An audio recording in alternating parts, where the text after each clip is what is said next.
Hi, I'm Imelda Gabs. I'm a singer, pianist and music producer, and I'm here to give you 5 interesting facts about my music and my story.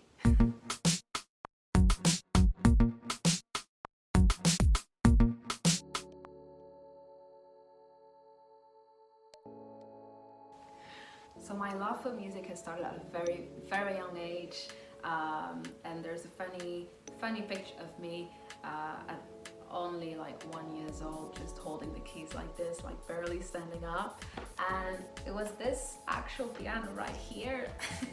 I can say that this is definitely my oldest friend, my first love. I've told everything to this piano because there's a lot that you can express through music. I would even say that you can express way more through music than with words, for me anyway. So this is really an instrument that I deeply love.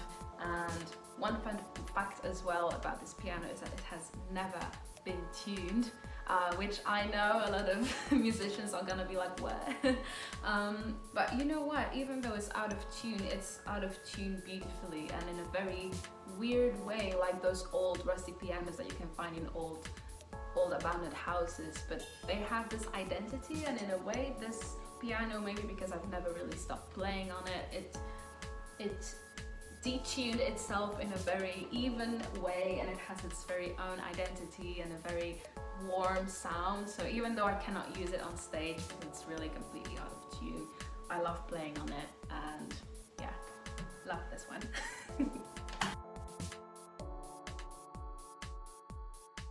Is the story behind my name, because I've got a lot of questions about, is Imelda Gabs my actual name?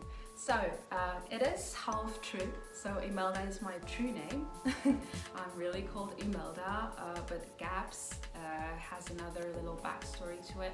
So it was actually from my late father's artist name. So his pianist name, he was a jazz pianist, was Dr. Gabs.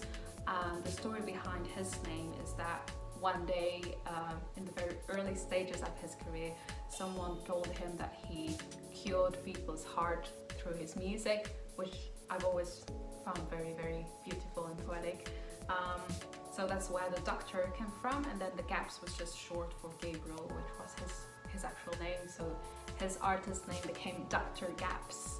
And so, because it sounded like a last name, a lot of people, when I started playing music, just assumed that my actual last name was Gabs. So they just presented me as Imelda Gabs everywhere. And I kind of like the name, and especially when my father passed away, it was also a way for me to keep a little piece of him with me everywhere I perform. And so I've never changed it, I've never questioned it, and yeah, I just kept it like it is, Imelda Gabs.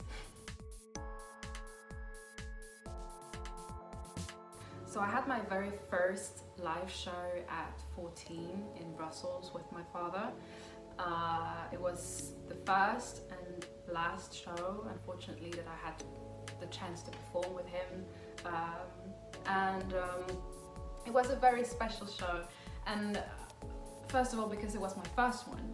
Also because I was very young. I had no experience with like large venues. It was in the Palais des Beaux-Arts in Brussels, which is a very big venue.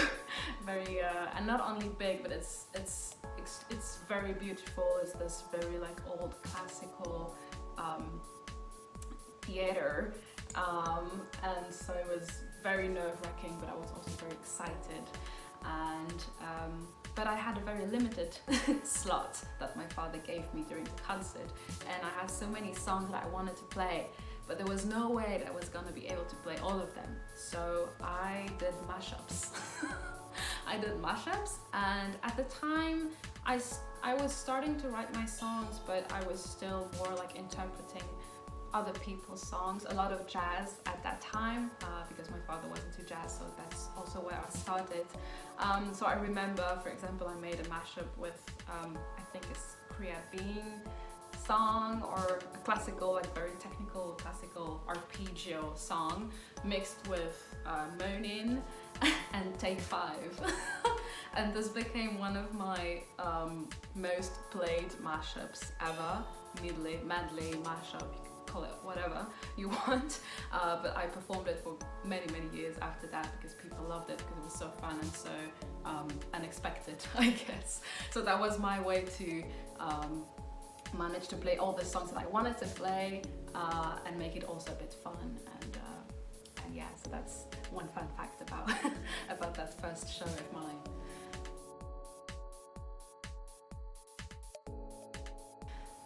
So another interesting fact about me that I get quite often questions about is that I'm an independent artist. So it has definitely been a journey with its ups and downs, but those ups really make you remember why you're doing it and why you're so passionate about it. And I'm definitely extremely deeply passionate about my music, and it's been an incredible adventure. I've met incredible people along the way. And I would say my independent journey officially started in 2020 with my first released studio recorded single, Fallen Angel, which I produced from my home studio first, and then later mixed at Metropolis Studios in London. And I actually have a very fun fact about this single. I would say I started my journey in 2020 for real, because I had been performing for a long time before that, but I was doing a lot of different genres. I was really kind of looking for who I was as an artist, what I wanted to say, and it really took me several years going from jazz first and then going to more of a soul R&B sound, and then more like, you know, pop rock thing. And I guess now my music is kind of a mix of all of that, all of those different influences that I grew up with, that I played, performed, and now my music is just a mix of all of that. And so the fun fact about Fallen Angel is that we actually planned to have a burning piano in one of the scenes. And of course, I'm a pianist, I love instruments, I would never burn an instrument that's still in a good condition. So I made a lot of research at the time, and I found a place where they had a bunch of pianos that were destined to be destroyed because they were completely wrecked and beyond repair. And I thought it was a very nice way to kind of use one of those pianos and give it its last, like, spectacular breath. So we got one of those pianos for the shoot. We were just a bunch of friends. We took it to the place where we were shooting the video. We thought we had all the products we needed to burn it, but it didn't work. We tried, but it was way harder to burn it than we thought. So that's why it didn't end up making it to the video. So there's no piano in the video. But still, the piano was destined to be destroyed anyway. So before giving it away, I decided to keep part of it, piece of it. So I kept the insides of that piano with the hammers and stuff, like the skeleton of the piano. And I actually kept it in my room, in my home studio, and I put it on my home studio on the desk. And I thought it was a very nice way to kind of remember that piano, even though unfortunately I didn't manage to immortalize it like I wanted in the video, so I still have a piece of it at least. And yeah, so that's the fun fact for Fallen Angel. So one last fact that I have is about my self-produced debut album Synopsis that I've just released in April.